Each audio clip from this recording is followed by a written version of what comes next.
Latin America is booming, definitely, and not only Brazil. Brazil was a hype. Now it got regulated and not so hyped, I guess. All these countries are nice for crypto because Argentina you have an inflation, so people actually prefer to stake their money in stablecoins, like whether it's salary, other income, etc., and they just spend in stablecoins. Southeast Asia is another market that is booming for crypto, not only for iGaming but for other industries as well. And definitely Australia and Canada is something that we see on the rise. Doing the right homework bring you the best results. We are one of the first in market that we're providing crypto payments, so we have long-lasting relationship with clients, but there is always this personal touch that we are trying to provide to our clients. We give the clients a 30-minute window. There is basically no volatility, so we check the rate and we lock it for the client for a 30-minute window. Every market has its own specifics. In some regions in Europe, the adoption of local payment methods is much higher compared to crypto, so obviously this is the first thing that they need to have in mind. We are looking into the next 2 years to be able to provide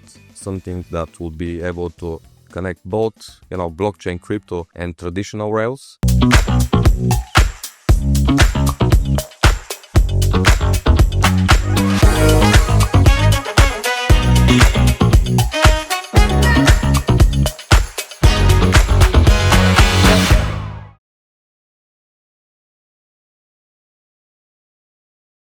Hello everyone, this is Faruk and you are at Revpanda Live. Welcome to our podcast. Currently we are at SBC Summit Lisbon. It is day 3. We are having a very busy event and it is going really good and lots of networking here in Lisbon. Today I'm together with Metodi Kaydamov, Chief Commercial Officer at Finrax. Metodi, it's great to have you with us today. How are you? Likewise, we are great. Enjoying the last day of the show. Everything was good so far, and we just have our final moments of the conference. Absolutely, and I was at your booth. There were lots of people over there, so really, really great. And the event is really busy this time. Last year it was the first time SBC organized the event in Lisbon. Do you see any improvements in the organization? Yeah, I think the organizers made a good job, and actually I see that first there is quite a bit of more people now, but looks like there are not so many queues. I mean, it's more organized, so to say. You have all these food booths, and I think it's improving year by year, and Lisbon is also a great location. There is these amazing vibes in the city, so I think it's the right spot for this conference. Did you have any chance to walk around in the city, do some sightseeing? Yeah, we managed to go to the old town, Hotel La Fama. We had some cocktails, we had some dinners, meetings with clients, partners, and overall we had a great experience so far. That's amazing, very good. Metodi, I would like to just start with you. I know that you have got an impressive career in iGaming and in also the payment space, but maybe you can tell us about yourself a bit and tell us your journey here in iGaming. So I really would like to know more about that. Yeah, absolutely. So I started in gaming, which was a bit accidental.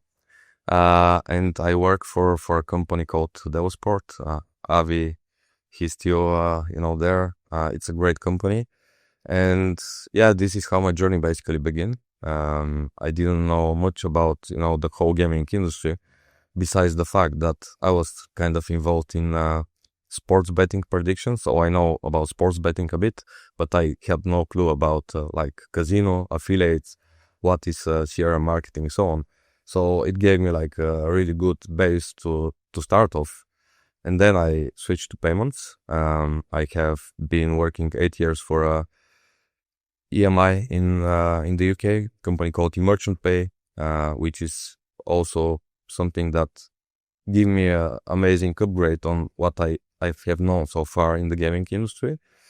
And it was so interesting to see how the industry actually moved over those 10 years, because it was one thing 10 years ago, and now it's totally different, whether it's casino, game content, payment providers, of course, and all these, pieces that are moving the puzzle.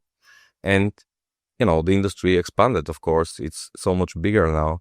And now obviously we are trying to CCO of Finrax, which is a crypto payments provider. Yeah, I actually wanted to ask more about Finrax. I am aware that lots of our viewers today, they already know about the company. And I would like to ask you maybe elaborate more on the company, what you do, and how you help the iGaming companies in our industry. Yeah, well, I think we managed to fairly build our name in the gaming industry because of several reasons. One is obviously that we built our product by ourselves, and we are trying to upgrade, and at the same time keep the same levels. So we are happy to receive different feedback from different kind of clients. Everyone is being happy with different puzzle of the product that we have. So this is one of the things that makes us happy and to continue growing the product. And the other thing is that we are a team. We are not so big as people, but we have managed to build a team that actually knows the gaming industry. So we know our client needs, and we are always trying to upgrade this on the next level. Metodi, I would like to ask about your client's portfolio because in iGaming that you already established your brand. So you work with operators, obviously, but also you work with some other service providers, right? And any kind of an integration partner with that. Yes, of course. So first of all, we have different clients, not only iGaming. We have also built our trust and leverage in the Forex industry, as we are operating and we are managing and working with some of the, let's say, tier one, most big like FX and Forex companies in the industry. And for us, getting so far means that we managed to build the trust and recognition that we have from these partners. And of course, apart from this, with all these latest trends and changes in the fintech industry, we see more and more demand from actually other companies like us, like fintech companies which are operating in a different scale, whether it's open banking, whether it's wallet or something like this. So we are just trying to be supportive and to be able to accommodate other businesses as well. Absolutely, and crypto is definitely like a major place right now. Lots of companies, they are stepping into crypto world and they are like setting their payments over there as well. Not only operators, as you say, in many different industries. Just want to ask you, like personally, are you really following the crypto markets? Like, how is it going? Just tell us more on that.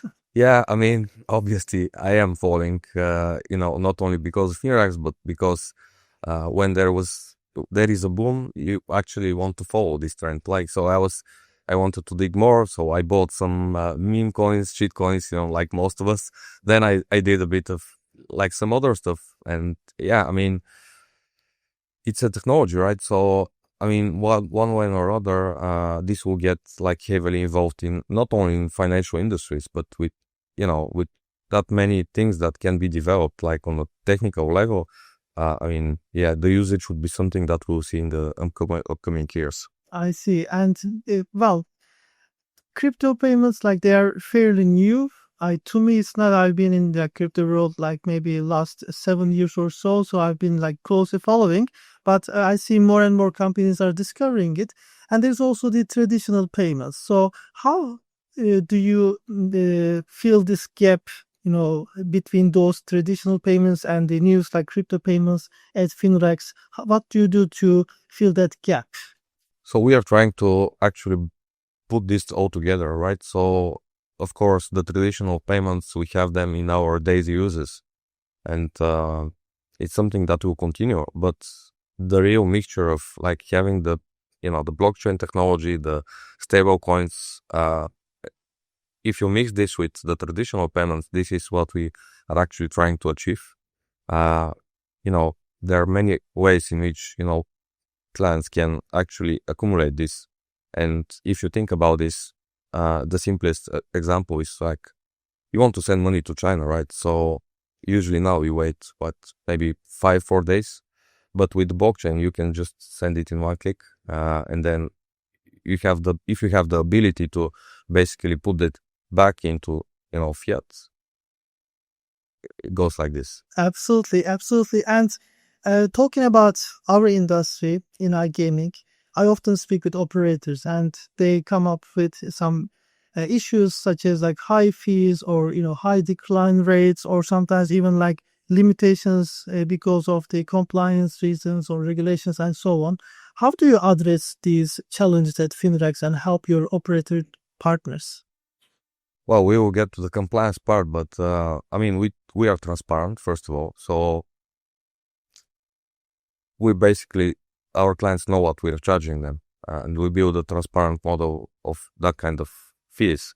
But in the same time, I mean, obviously, you have these operators that are happy to pay 7, 9, 8, 9% for card payments, for example, but then they say it's too much, 1%. So we are just trying to be, transparent, and at the same time, we actually want to kind of work on, more like long-term relationship with our clients. So there will be always this competition between different providers, even in the crypto space, and there will be always someone that will offer you a lower fee.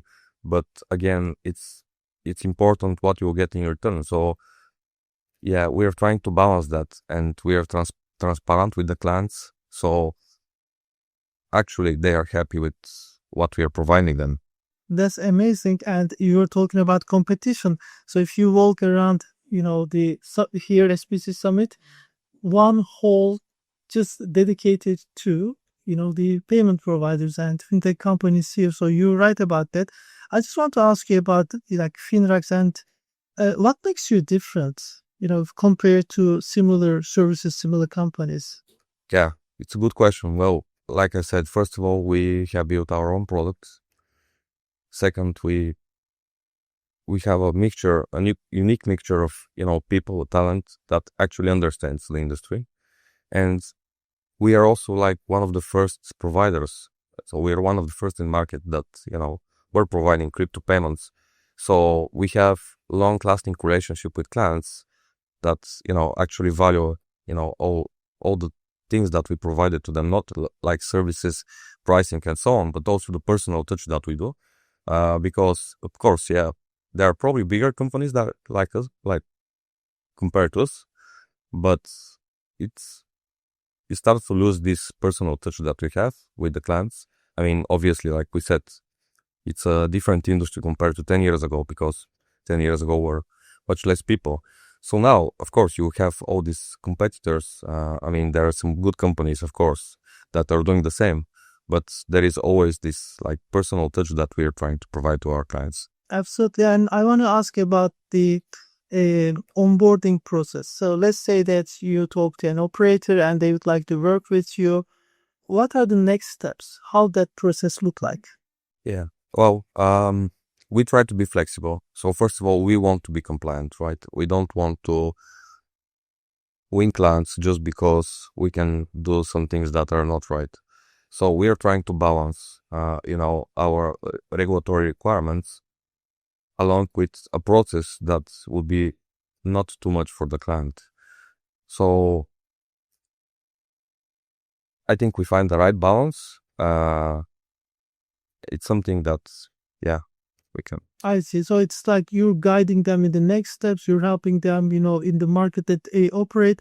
And it is very important also for the player experience, like they have got operators, they have got their players. And when it comes to deposits or maybe withdrawals, it needs to be super smooth. So are you helping them, to adjust the user experience as well, not only giving the technology, but also probably you're helping them to understand the whole picture and the whole customer journey, right? Yes. So usually we guide our clients through the processes, not only through the onboarding, but afterwards, even before they get their account opened with us, we show them, how it works, how the checkout looks, and so on. And actually, this is something customizable, so the clients can actually, decide what they can use in terms of coins, networks, and stuff like this. And we made some cool features on our checkout in terms of UX for the users, because as you said, it's something important for the end user, to be able to deposit. Everything is clear. It's not like you don't have this small letters or whatsoever. So one of the things that we developed is we give the clients a 30-minute window through which there is basically no volatility. So we check we check the rate and we lock it for the client for a 30-minute window. And in some regions, in some geographies, this is actually something very nice because you might have a fluctuation in the rates. So players, they value that, and yeah. Well, I can say if you talk about the biggest crypto, for instance, for Bitcoin, we no longer really see that big fluctuations anymore because institutions, they are stepping in the game. So it's like a little bit more stable compared to a couple of years ago. Maybe you agree with me, but now stable coins are becoming more and more important. And especially in the United States, as you know, right now with the new, president and so on, they are like doing some actions to make it like more adopted in the market. And I was wondering about your views on the next trends in the crypto market. So what do you see regarding the adoption or regarding the, let's say, institutions stepping in, or how the adoption of the stable coins will affect iGaming industry? Well, we already see it. I mean, in Europe, there are many changes. Some banks are even started, issuing that like their own stable coins. We will see this like hand by hand. I mean, technology changes and new things will probably go, along with the regulation and putting it into the right framework. In the iGaming, players are different. I mean, there are some players that, for example, they like to deposit with, meme coins or with, I don't know, Ethereum. So it's a big mixture. I mean, yes, stable coins are used primarily by, most of the players, but still there are people that, for example, have Bitcoins or forgot that they have Bitcoin. They saw that they can use this piece of Bitcoin to deposit somewhere. So it's really a mixture of, different kind of things that are, just popping up. Well, I definitely agree. I think that we see it, and even regulations are following. So in European Union, as you said, that we had this MiCA, and new ones are coming in 2026 as well. So yes, there will be more adoption, but of course the regulations will be also following them for sure. Let's talk about the operators and their journey. For instance, like let's say somebody would like to step in our gaming industry, they want to have a new operator website and they would like to work in this industry, run the business. What would you recommend them regarding their payments? How they should structure the whole thing? As an experienced person, what would you say about that? Yeah, well, their payment strategy should be based on which markets they would like to target, right? Because every market has its own specifics. So, for example, in some regions in Europe, I mean, obviously the adoption of local payment methods is much, much higher compared to crypto. So obviously this is the first thing that they need to have in mind. But we are always trying to help newly established operators. And it's not even all about payments, right? So we try to help them, based on our experience, let's say with different kind of providers, whether it's games, marketing, or just an advice.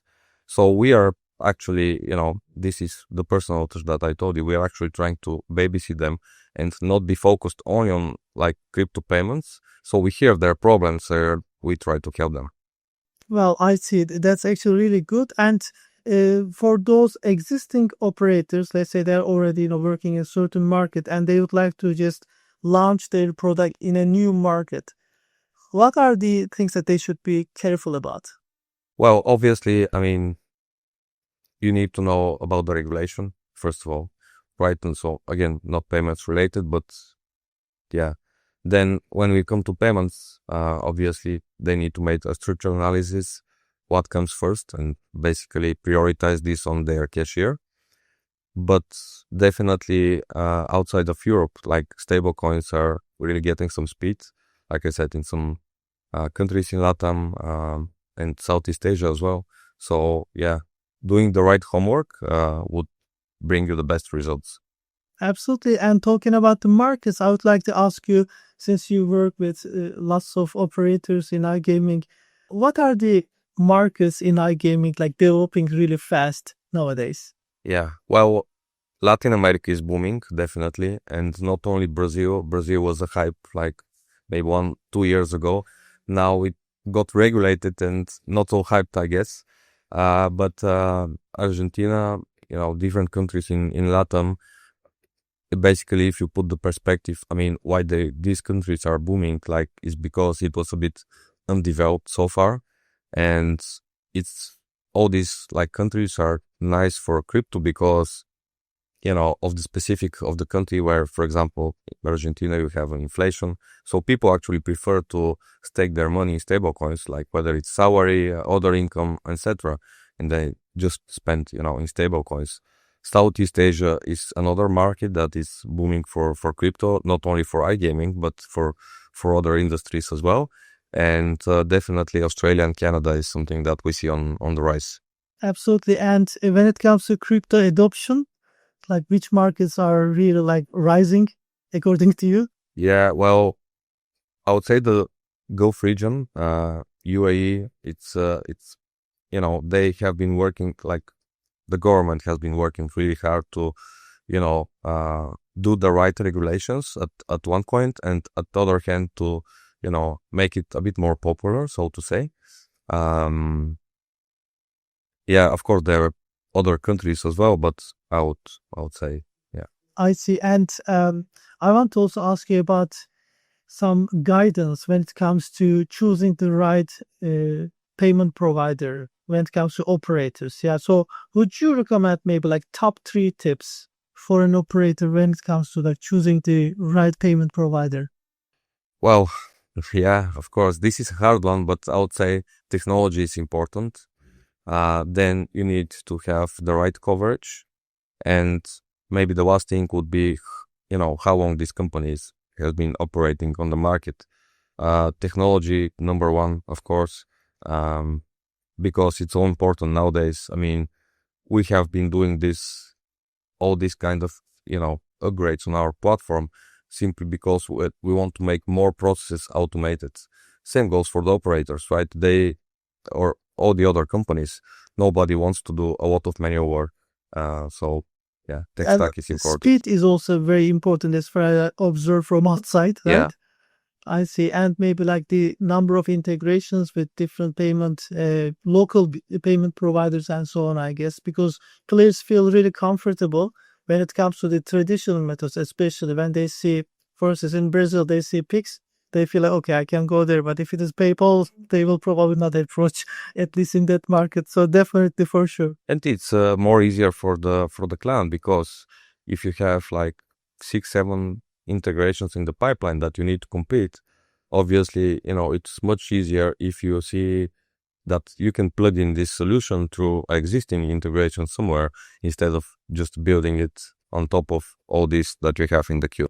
I see. And probably the licensing, right? So when they see a payment provider, they have the solid licenses in the market and a recognition in the market. It is probably another important. Usually, yes, I would say so, but of course there are clients and clients, right? That there will be always somebody that would like to operate, on the lowest levels, and there will be people that would not care about the license because the price would be cheaper, or they will onboard them with less documents or things like this. But if you are building something that would like to be like a long-term project, you need to have in mind, not only the license, but the company, its history, etc. Because we have so many examples of companies that have been around us and then they just disappear like this. I see. Metodi, we talk about how operators choose the service provider, but maybe we can also talk about the other side. So how do you choose your next partner? Are there any criteria that you're looking at? Well, yeah, I mean, we try to work with mind-like, partners and people that understand the industry. Uh, Obviously, because of client needs, we need to be integrated and to be able to work with partners that are, let's say, strong in iGaming, in Forex, technical providers, and all other companies that are one way or another involved into the whole gaming industry. I see. And I want to come back to Finrax. This time I would like to ask your future plans. So do you have something in the pipeline when it comes to the product features or maybe some new, let's say, updates or releases on your end? Product, of course, we are always trying to enhance the product and to work on top of our clients' needs. We are looking into the next 2 years to be able to provide something that will be able to connect both, blockchain, crypto, and traditional rails. And of course, we are always trying to be able to reach new markets, expand our presence, etc. I see. Metodi, you travel a lot. I see it's, like you don't only go to iGaming events, you also go to Fintech events as well. How do you manage that lifestyle? How do you balance the whole thing? I mean, as well, it's hard. You travel a lot as well. So, yeah, sometimes probably we all get, tired of this traveling. But in the end, like, it's always good to connect, with people on all these events, because in the end, you see these people like twice or 3 times per year. So it's always good to connect, to see each other in person, and of course to, meet with different people. I see. Metodi, what would be the best way to learn more about Finrax or reaching out to you for our audience if they would like to follow your work? They can always visit our website and contact us through our contact form, or just reach out in LinkedIn to myself or somebody else. We are always more than happy to, speak with people that we haven't met yet. Metodi, thank you so much for joining us today. I know that you have got like back-to-back meetings and it's day 3. So we are like all like quite exhausted during this event, but I very much appreciate your time. Thank you for having me here, and I hope we'll see you soon. Absolutely. I think Rome, you'll be there at Sigma, Yes. right? So I'm definitely going to see you over there. Once again, thank you so much for joining us. Thank you. Thank you for. Everyone, thank you for watching. We had a very insightful conversation with Metodi today. I hope you have some great takeaways from this conversation. Follow us on our social media and join us at the next Revpanda live session. Thank you.